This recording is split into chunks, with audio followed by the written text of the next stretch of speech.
केजरीवाल जी का क्या होगा। उनके बारे में एक इमेज है कि वो राजनीति के सबसे धूर्त खिलाड़ी हैं। आंदोलन से उपजी पार्टी का अब आपको क्या लगता है क्या होगा? उन्होंने कुछ भी बोलना बंद कर रखा है।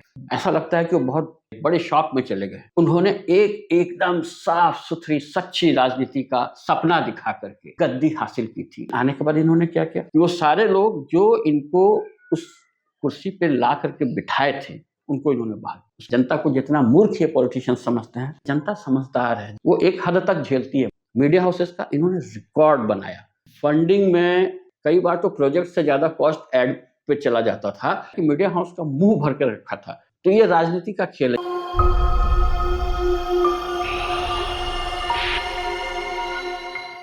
नमस्ते दोस्तों, मेरा नाम है विजय ठाकुर और मैं स्वागत करता हूं आपका आपके YouTube चैनल इंडिया हर्ट्स में।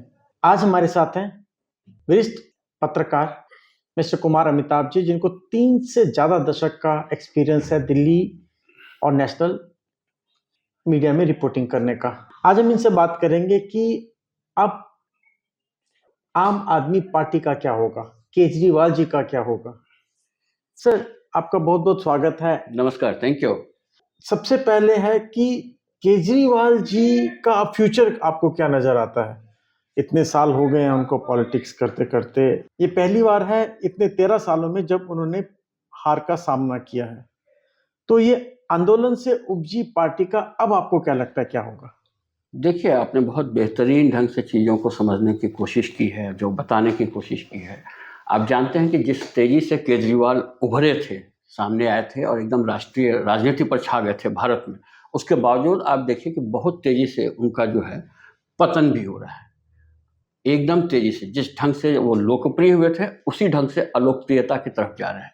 आपने महसूस किया होगा कि इस बार जो उनकी हार हुई है, उसके बाद से कोई भी एक ढंग का बयान उनका सामने नहीं आया। उन्होंने कुछ भी बोलना बंद कर रखा है। ये बहुत आश्चर्य की बात है। ऐसा लगता है कि वो बहुत बड़े शॉक में चले गए। उन्होंने सोचा ही नहीं था कि इस तरीके से दिल्ली की जनता उनको नकार देगी, जिसने लगभग 90% से अबव रिजल्ट हमेशा रखा था उनके लिए, उसने उनको 40% से भी नीचे ला। तो ये कभी उन्होंने सोचा नहीं था कि पास मार्क भी नहीं मिलने वाला है। केजरीवाल जी जो है उनके बारे में एक इमेज है कि वो राजनीति के सबसे धूर्त खिलाड़ी हैं। धूर्त हो सकता है मैं गलत वर्ड कह रहा हूँ, बट मुझे वो धूर्त खिलाड़ी लगते हैं। जिस तरह से वो चुप हैं, ऐसा तो नहीं कि कुछ खिचड़ी पक रही है और ये तूफान से पहले की शांति है। हो सकता है केजरीवाल जी के दिमाग में कुछ और चल रहा है। देखिए, आपने जो शब्द इस्तेमाल किया है ना, तो देखिए धूर्तता जो है ये राजनीति की एक मजबूरी आप कह सकते हैं। हर एक पार्टी में कुछ ना कुछ ऐसे अंश मिलते हैं, कुछ ना कुछ ऐसे उनके कर्म होते हैं जिनको धूर्तता की श्रेणी में ही रखा जाता है। लेकिन उसमें परसेंटेज का फर्क होता है।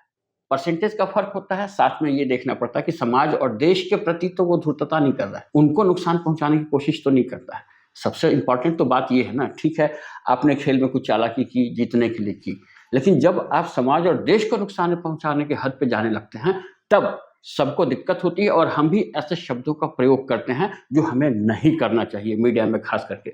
लेकिन जिस ढंग से उन्होंने एकदम साफ सुथरी सच्ची राजनीति का सपना दिखा करके गद्दी हासिल की थी, जनता के मन में विश्वास जगाया था कि हम एक नए किस्म की राजनीति इस देश को देने जा रहे हैं। लोग पागल हो गए थे। लगातार 60-70 सालों से इतना भ्रष्टाचार, चालाकियां, धुतई झेल झेल कर लोग परेशान थे। उन्हें एक रोशनी दिखी कि शायद देश का उदय होगा, ये व्यक्ति आएगा तो एक नए ढंग की राजनीति लेकर आएगा। युवा जो थे वो बहुत ज्यादा पागल हो रहे थे। आपने देखा होगा विभिन्न विश्वविद्यालयों के युवा साथ बैठ के गा रहे थे, नाच रहे थे, रात रात भर बहस कर रहे थे।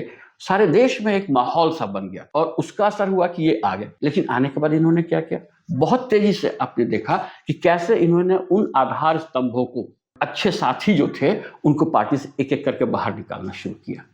कुमार विश्वास हो, योगेंद्र यादव हो और वो वकील साहब जो भी थे, एक एक करके उनको बाहर कर दिया बहुत तेजी से। इतनी तेजी से कोई नहीं करता है। 2-4-5 साल होते होते पता चला कि वो सारे लोग जो इनको उस कुर्सी पे ला करके बिठाए थे, जो समझदार थे, जिन्होंने पार्टी का खाका तैयार किया था, राजनीति की दिशा तय करने की क्षमता रखते थे, उनको इन्होंने बहाल। उसके बाद देखिए इनके ऊपर आरोप लगा। जब राज्यसभा में 2 सदस्य भेजने हुए तो उन्होंने पैसे लेकर के और ये काम किया था।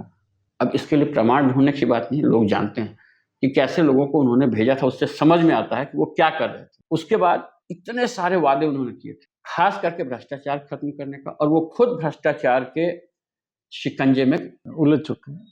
भाई आपने ऐसा कर्म किया, शराब घोटाला सबसे बड़ा है, मानते हैं, ये तो सामने आ चुका है भाई, जिसमें नए फोन तोड़े जाए, नए सिम तोड़े जाए। जनता समझदार है, जनता को जितना मूर्ख ये पॉलिटिशियन समझते हैं, जनता को पता है कौन क्या कर रहा है, वो एक हद तक झेलती है, मौका दे रही होती है। तो इनको लगता है कि हम सुरखरू हो रहे हैं जी, हम तो बहुत बड़ी चीज है। वो ये नहीं समझ पाते कि जनता तुम्हें देख रही है, जैसे बाप अपने बच्चे को देखता है, अच्छा थोड़ा और दौड़ ले, थोड़ा और खेल ले, मौका देता है कि उसने, लेकिन इसने किया ही नहीं, काम ही नहीं किया ढंग से।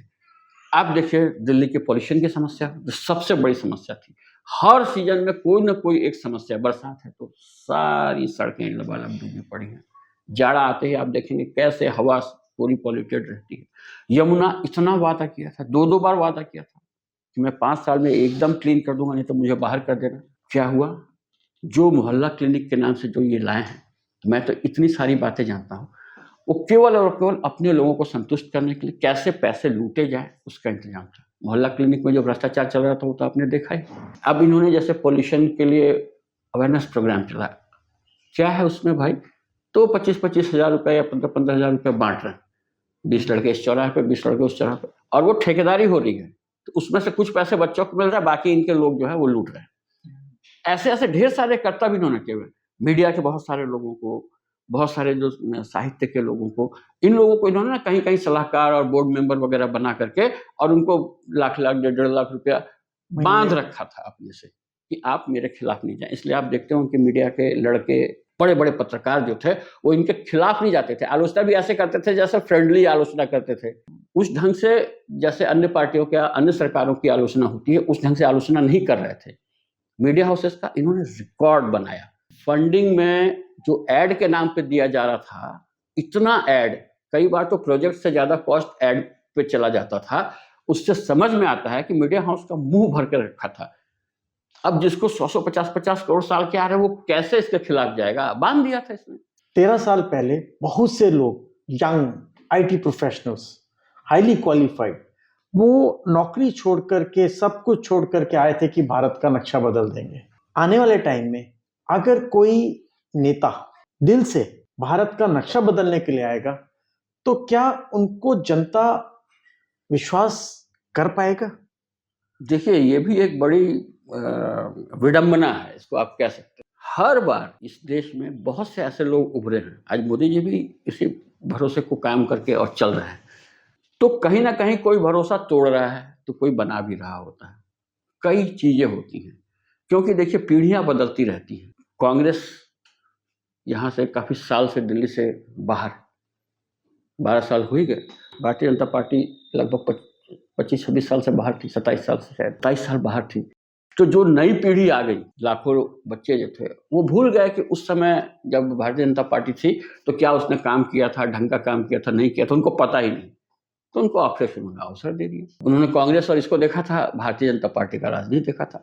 तो उस वजह से इनको चांसेस मिलते रहते हैं। और देखिए समाज में, जिंदगी में, इतिहास में ऐसे नायक और खलनायक आते रहे। कई बार भरोसा बनता है, टूटता है। तो ये जिंदगी की एक प्रक्रिया है। ऐसा नहीं है कि इनकी वजह से एकदम से ही जनता जो है ये हो जाएगी, निराश हो जाएगी, ऐसा नहीं होने वाला है। समय ऐसा अभी चल रहा है। मुझे लगता है कहीं ना कहीं मोदी सरकार की वजह से विश्व में जिस तरीके से भारत के प्रति एक नजरिया बदलना शुरू हुआ है, तो लोगों में अपनी सरकार के प्रति एक भरोसा भी बनना शुरू हुआ है। कुछ ऐसे मामलों में खास करके आपने देखा कि कैसे दुनिया के देशों में जहां भारतीय परेशान हुए तो उनको पूछा जा रहा था, लाया जा रहा था, उनकी परेशानियां समझी जा रही थी, जबकि पहले ऐसा नहीं होता था। आज दुनिया में कोई जाके कहता कि मैं भारतीय हूँ, लोग कहते हैं, जो प्रवासी भारतीय वो कहते हैं कि हम भारतीय हैं, सुन करके मुझे बहुत अच्छा सपोर्ट मिलता है, सामने वाले के नज़र में वो मुझे ऊंचा समझता है। तो इन सब चीज़ों को लेकर के देखिए सारी चीज़ें हैं। ऐसा नहीं है कि केजरीवाल के आने से सब कुछ खत्म हो जाएगा, और अभी मुझे ऐसा नहीं लग रहा कि केजरीवाल खत्म ही हो जाएंगे। भाजपा जरूर कोशिश कर रही है। मुझे लगता है कहीं ना कहीं अब कोशिश ये हो रही है कि पंजाब में जो इनकी सरकार है उसको भी तोड़ दिया जाए, और ये काम भाजपा भी कर रही है, कांग्रेस भी कर रही है। तो ये राजनीति का खेल है, ये होता रहे। इसको लेकर के आप इसको रोक नहीं सकते, बहुत अच्छा या बहुत बुरा भी नहीं कह सकते। चलो, आपने अपना समय दिया, इसके लिए बहुत बहुत धन्यवाद। इसका मतलब एक केजरीवाल जाएगा, दूसरा केजरीवाल पैदा हो।